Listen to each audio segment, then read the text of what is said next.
Hello everyone, and welcome to the 4th episode of Not Now Mom, I'm Gaming.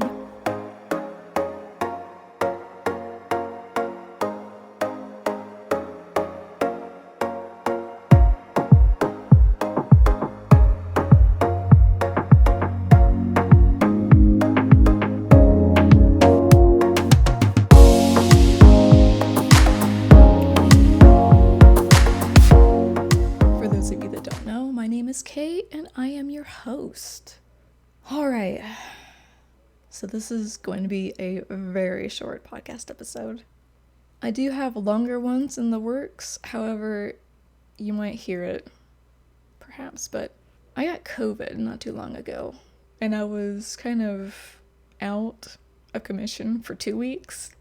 So during that time, I didn't really do anything on my computer, and then the holidays came up, still didn't do anything on my computer. It wasn't until after the holidays, after Christmas, that I was able to do really anything on the computer. But I do have some longer games that are in the works. But for right now, you'll have to deal with this short-ass episode. I feel like my voice isn't all the way healed yet. It's still a little rough around the edges.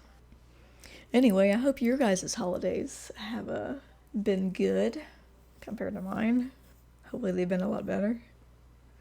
Hope you've got everything you wanted if you celebrate Christmas.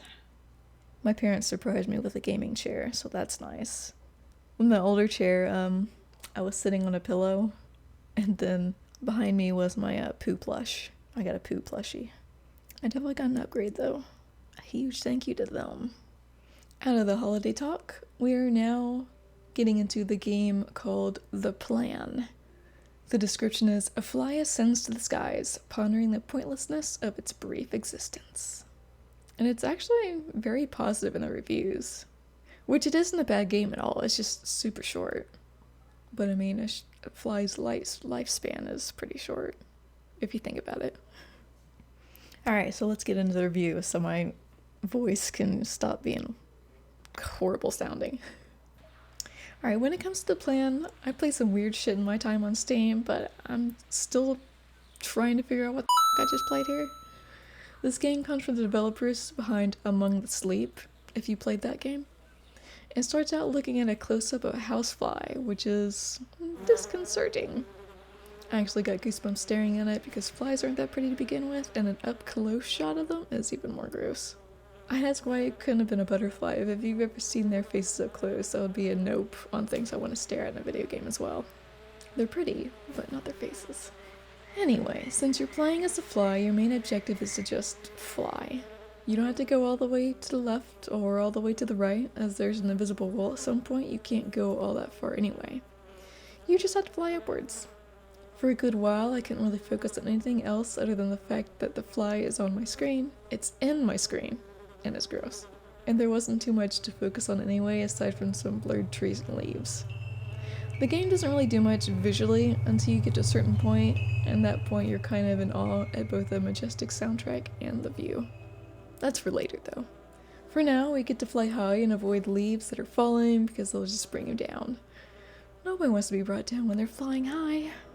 There's a moment where I got caught in the spider web, but I don't know if you'd actually be in danger of a spider coming to get you, since I wiggled out of that pretty damn quick. I mean, flies are gross to look at, but it's a hell to the gnaw when it comes to spiders. Of course, after saying that, I did play the game again and stayed on the web for a bit, and no spider ever came out to greet me. Despite me not wanting a spider to show its ugly face, I feel like that was a missed opportunity to put the fly in some kind of danger, instead of the idea of danger with being stuck on a web and sudden horrific change in music. I don't know the instrument, something like Last on a Wind Chime, where they're clinging together.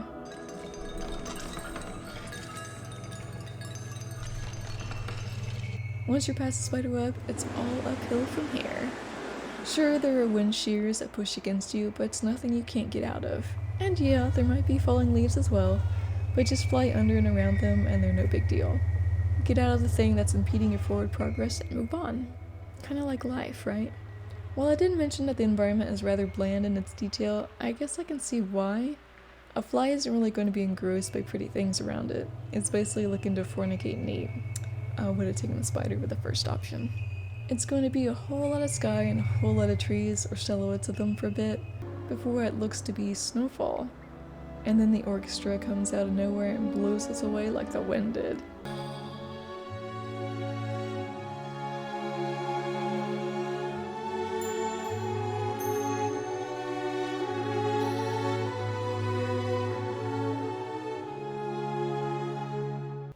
I was definitely not expecting it, but it almost had a rising from the ashes vibe to it, like you were being reborn into something greater as you continued upwards.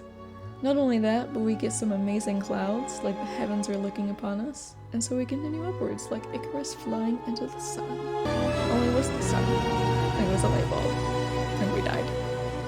So as far as plan goes, was there a plan? Was the plan the whole time to just survive? I mean, that's all a fly can really do, right?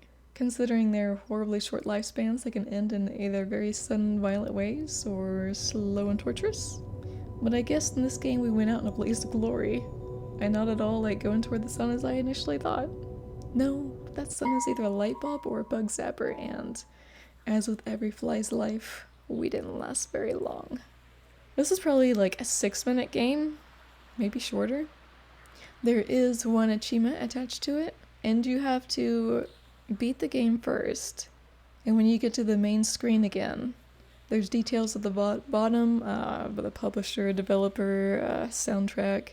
You gotta click on that, and then the fly turns into Navi from Legend of Zelda. That should be where you get the achievement. You don't really need to beat the game again as Navi.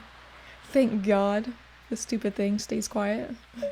In fact, it still has fly sounds of it buzzing, but at least it isn't as obnoxious. I would like to note that the achievement's name is Hey Listen. Also, even though you don't have to complete the game as Navi, I went ahead and did it. When I got to the starry part of the sky, I just blended in perfectly with the stars. It's like, we are one with the heavens. Of course, the game doesn't end until you kill yourself, so whatever. And that's it, you guys. That's the game in a nutshell. Like I said, it's a very short podcast episode. I wanted to get something out. I don't want to leave you guys hanging, because I know it's still going to be a little while until I get another episode out. And my voice is still kind of cracked and broken at this point. So without further ado, if you guys got any games for the holiday, anything you wanted on your Steam list, feel free to shoot me a message via the email in the description. Or if you got something gaming related, like a gaming trade that I did, go ahead and talk about it. I don't mind. That's it for this episode, guys. Before I go, I'd like to say, don't get in too much trouble when you say, "Not now, Mom, I'm gaming."